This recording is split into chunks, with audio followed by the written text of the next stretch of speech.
शास्त्रों में कहा गया है कि हर मर्द को यह चार काम हमेशा बेशर्म होकर जरूर करने चाहिए, और इन चार कामों को करते समय स्त्रियों को हमेशा मर्द का साथ सही समय पर जरूर दे देना चाहिए। नमस्कार दोस्तों, स्वागत है आपका फिर से इस नई महत्वपूर्ण ज्ञानवर्धक वीडियो में।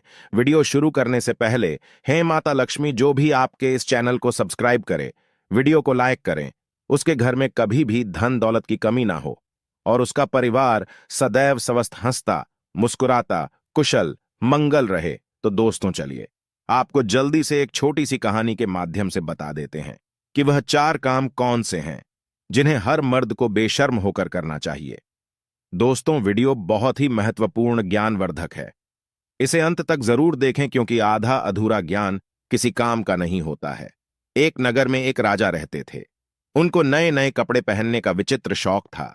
इसके लिए वह अपने खजाने का सबसे बड़ा भाग खर्च किया करता था। वह अपनी प्रजा पर बिल्कुल ध्यान नहीं देता था।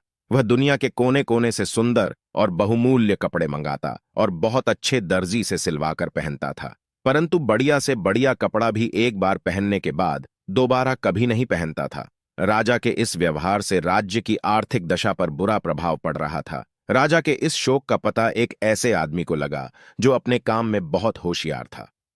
एक दिन वह 3-4 आदमियों को साथ लेकर राजा के दरबार में उपस्थित हुआ। उसने राजा को अपना परिचय देते हुए कहा कि वह दुनिया के बड़े बड़े राजाओं के कपड़े सिल चुका है।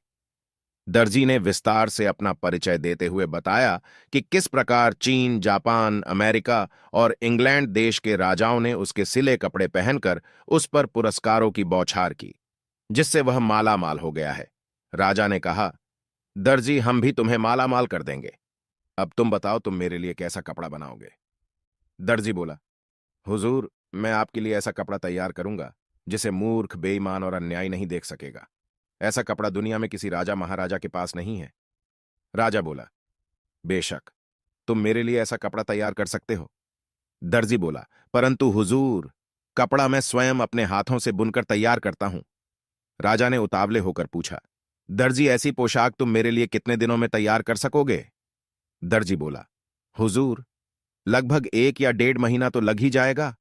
राजा ने कहा, मैं तुम्हें 2 महीने का समय देता हूं। इसके लिए हमें तुमको क्या मूल्य देना पड़ेगा। दर्जी बोला, हुजूर 50,000 पहले दे दीजिए और 1 लाख कपड़ा पसंद आने पर दीजिएगा। उसी क्षण दर्जी को कपड़ा तैयार करने के लिए एक अलग जगह की व्यवस्था करा दी गई। दर्जी अपने 3-4 आदमियों को लेकर उस जगह आराम से समय काटने लगा। कुछ दिनों बाद राजा ने अपने एक दरबारी को दर्जी के पास भेजा। दरबारी वहां पहुंचा और देखा कि वे सब बड़े आराम से सो रहे थे। दरबारी ने दर्जी को जगाकर पूछा, कितना कपड़ा तैयार हो गया। राजा ने मुझे देखने के लिए भेजा है। दर्जी एकदम चौंक कर उठा और बोला, आइए मैं आपको दिखाता हूं कि कितना कपड़ा तैयार हो चुका है। दर्जी ने एक अलग कमरे में दरबारी को ले जाकर करघे पर कपड़ा बुनने का अभिनय करके दिखाया। देखिए कितना सुंदर कपड़ा बुना जा रहा है। किंतु दरबारी को तो वहां ना कपड़ा ना करघा कुछ भी दिखाई नहीं दे रहा था। दरबारी भौंचक्का रह गया और वह सोचने लगा कि कपड़ा तो दूर रहा, मुझे तो हथकरघा भी दिखाई नहीं दे रहा है। अब दरबारी को दर्जी की वह बात याद आई कि जो मूर्ख, बेईमान और अन्यायी होगा उसे यह कपड़ा दिखाई नहीं देगा। क्या मैं ऐसा ही व्यक्ति हूं? दरबारी सोचने लगा। विवश होकर उसने कहा, वाह वाह, सचमुच बहुत सुंदर कपड़ा तैयार हो रहा है। राजा ने जब इस बात को सुना तो वह बहुत खुश हुआ। उसने दर्जी और कारीगरों की सुविधाओं को और बढ़ा देने का हुक्म दे दिया। 1 महीने बाद राजा ने अपने मंत्री को दर्जी का काम काज और कपड़ा देखने के लिए भेजा। मंत्री के आने की सूचना पाकर दर्जी ने अपने आदमियों को सतर्क कर दिया। मंत्री जब दर्जी के पास पहुंचा तो वह अपने आदमियों के साथ कपड़ा काटने और सिलने का अभिनय कर रहा था। देखिए मंत्री जी, कितना सुंदर कपड़ा और कैसी सुंदर पोशाक तैयार हो रही है। दर्जी ने हवा में हाथ मारते हुए मंत्री को दिखाया, किंतु मंत्री बेचारा हक्का बक्का उसने देखा कि दर्जी कैंची चला रहा है पर कपड़ा है ही नहीं। एक कारीगर सुई से सिलने का काम कर रहा है, परंतु उसके हाथ केवल अभिनय कर रहे हैं। ना सुई दिखाई दे रही है और ना धागा ना कपड़ा। मंत्री ने सोचा, मुझे कुछ दिखाई क्यों नहीं दे रहा है। उसे दर्जी की बात याद आई, जो मूर्ख, बेईमान और अन्यायी होगा उसे यह कपड़ा दिखाई नहीं देगा। उसने सोचा, क्या मैं मूर्ख, बेईमान और अन्यायी हूं? यदि राजा को यह पता चल जाएगा तो वह मुझे फांसी पर लटका देगा। विवश होकर मंत्री ने भी दर्जी की हां में हां मिलाई और कहा, वाह वाह, सचमुच बहुत सुंदर कपड़ा है। दर्जी के पास से लौटकर मंत्री ने राजा को बताया, सचमुच ऐसा सुंदर बहुमूल्य कपड़ा ना मैंने कभी देखा था ना कभी सुना था। यह सुनकर राजा बहुत खुश हुआ। दूसरे दिन दर्जी पोशाक तैयार करके दरबार में उपस्थित हुआ। आइए महाराज, पहनिए, ये पोशाक कितना सुंदर और बहुमूल्य कपड़ा हमने आपके लिए तैयार किया है। राजा भी भौंचक्का रह गया, क्योंकि उसे कोई कपड़ा दिखाई ही नहीं दे रहा था। उसने सोचा, क्या मैं मूर्ख, बेईमान और अन्यायी हूं? विवश होकर उसने भी वही कहा जो मंत्री और दरबारी ने कहा था, सचमुच ऐसा कपड़ा मैंने ना कभी देखा था ना कभी पहना था।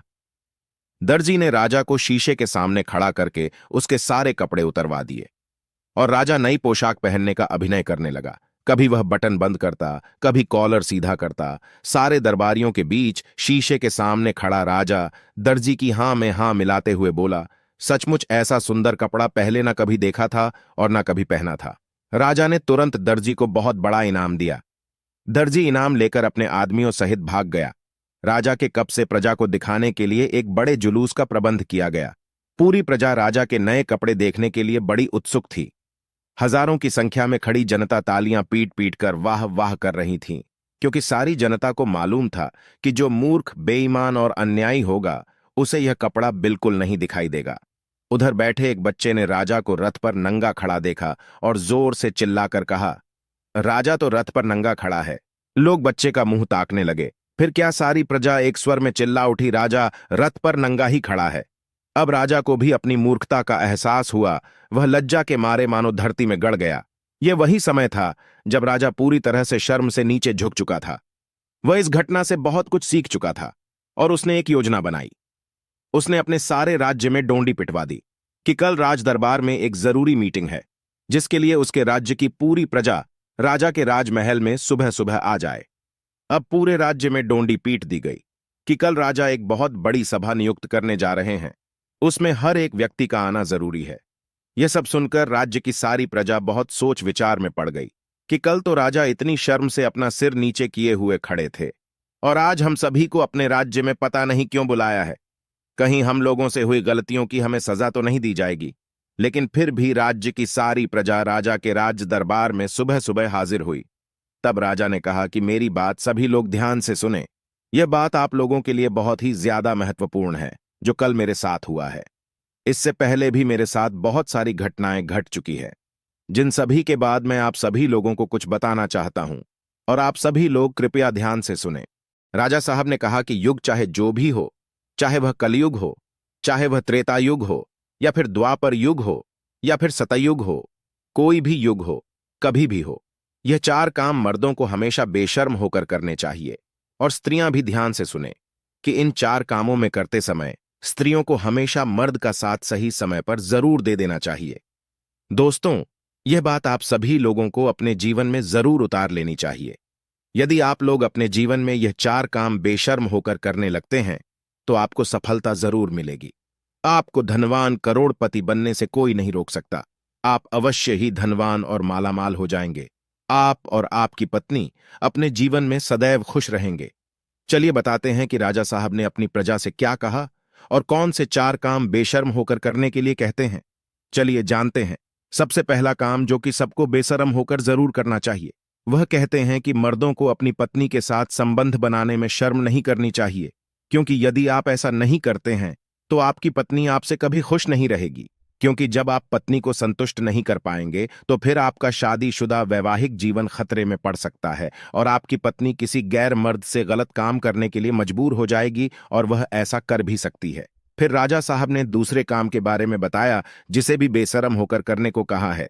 राजा साहब ने कहा कि यदि जो लोग खाना खाने के दौरान शर्म महसूस करते हैं या फिर चाहते हुए भी खाना नहीं मांग पाते हैं, वे अक्सर भूखे ही रह जाते हैं।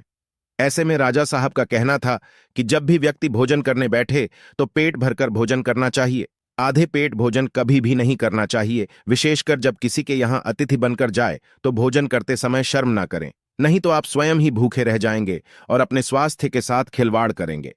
फिर राजा साहब अपनी प्रजा से बताते हुए कहते हैं कि जीवन में धन, दौलत और पैसों का बड़ा ही महत्व है, क्योंकि पैसों की कमी के अभाव से जीवन और परिवार को चलाना असंभव है। ऐसे में पैसों के लेन देन में कभी भी शर्म या फिर झिझक नहीं करनी चाहिए। बेझिझक होकर जरूरत में किसी से पैसे मांगना चाहिए। वहीं अगर किसी को जरूरत के समय उधार दिया हो तो उसे मांगने में बिल्कुल भी शर्म नहीं करनी चाहिए, अन्यथा आपको धन की हानि उठानी पड़ेगी। चौथी बात को बताते हुए राजा साहब कहते हैं कि कोई भी इंसान यदि सही तरीके से और सही वक्त पर या कुछ काम कर ले तो वह रंक से भी राजा बन सकता है। इस बात पर ध्यान दीजिएगा कि आजकल के युवा अपने शिक्षकों या मार्गदर्शकों से ज्ञान तो ले लेते हैं, लेकिन अपने मन की जिज्ञासाओं को, यानी कि जो उनके मन में सवाल उठ रहे होते हैं, उनको गुरु, शिक्षक या फिर मार्गदर्शक से पूछने में शर्म या झिझक महसूस करते हैं, जिनके चलते वह कई जगह विफल हो जाते हैं।